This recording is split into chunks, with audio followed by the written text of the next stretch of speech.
नमस्कार Jai Jagannath welcome back to सागरभ YouTube channel. समस्त कहते घरे मोमोज बनिया बहुत कष्ट किंतु यह संपूर्ण मिछ कथा।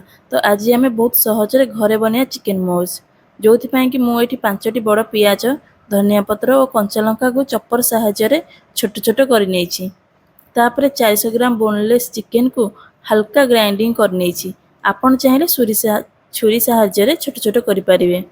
एबे चिकेन स्वाद अनुसार लुण, 1 चामच गोलमरीच गुंड, 2 चामच भिनेगार, 2 चामच सोया सॉस, 1 बड़ चामच अदा रसुण पुदीना पत्र पेस्ट और पूर्वर चॉपिंग कर रखिथिबा पियाज धनिया पत्र कंचा लंका को पकाई भल भाव मिसई दबा।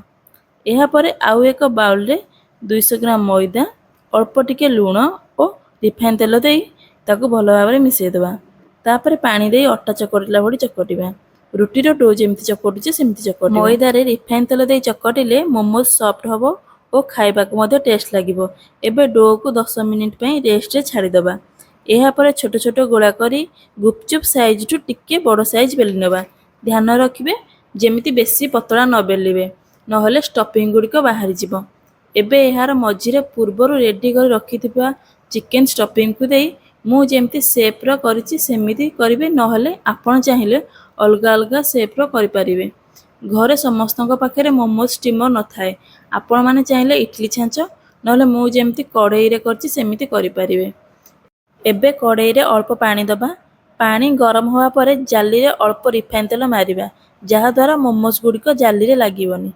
एबे जाली उपरे मोमोज गुड़िक गोटी गोटी करी रखिबा। मोमोज उपरे आउ टिके तेल मारी 20 मिनिट पई स्टीम होवा पई छाड़ दबा। 20 मिनिट पर मोमोज गुड़िक काढ़ी एहाको आपण मेयोनीज नहले टमाटो केचप सह गरमा गरम सर्व करेंगे। आपण चाहिए फ्राए करी मध्य खाई पारिबे। एबे देखि पारथे घरे बहुत कम समय और सहजरे मार्केट भली soft soft chicken momos ready हो सारी। एमि थरे निश्चय करंतु आ आम सह शेयर करंतु। एही भली सुंदर सुंदर रेसिपी देखिया पई आम चैनल को सब्सक्राइब करिया को जमारू भूलंतु नाही। वीडियोटी भल लागिथिले लाइक करी कमेंट रे जणांतु।